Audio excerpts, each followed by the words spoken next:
Hey, Dr. Weir here.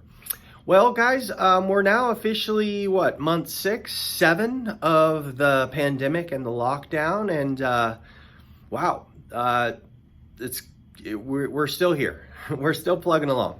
But I don't know about you, but I am on my device more than ever. My kids are on their devices more than ever, their iPads, their Switch games, all these different things. It's how they socialize with their friends. We're just in a weird time, and that's okay. But one of the consequences of this that I'm seeing is that it's actually creating a syndrome called text neck. And what text neck is it's when we put our necks in this flexion position of looking down and looking at our devices. It puts a tremendous amount of strain on our necks and shoulders, and it's creating headaches and neck pain and shoulder pain and a lot of big problems, even in kids as young as 3 and 4 years old. So what I wanted to do quickly is show you kind of what text neck is, why it's bad, and then the real simple corrections that you can help your kids with and yourself to help prevent text neck altogether. So in a second, I'm going to cut and I'm going to introduce you to my son, Cooper. Cooper's going to help me out, and he's going to help us learn a little bit about text neck and what we can do about it. So I'll be back in just a second. All right, so this is my son, Cooper, and he's going to help us out to learn how to use a device. So Cooper, can you show everybody the wrong way to be on your device, on your iPad? Yeah.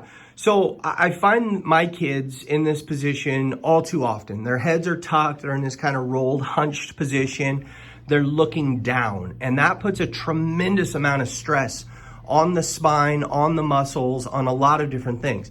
Now, these rules apply for kiddos, but they also apply to adults. Now, Cooper, what do I say? I say head up, right? Show everybody the right way to use your device. So I see the kids doing this and I say, hey guys, head up. And they know that they need to bring their device up. Now, this is tiring on the arms, and it's not something that we would do forever, but we want to interrupt these patterns as much as possible. So Cooper's showing us the correct way that we would want to use the device, in this case his iPad. Now, there is another way that we like to do this to interrupt some of these patterns. So I'm going to cut here and we'll cut to a little different way to get this. All right, Cooper's playing a game, but this is another way that we like to interrupt the pattern of text neck, is being on your tummy. Being on the tummy puts the spine in more extension. It kind of lifts everything up and back instead of being all hunched forward.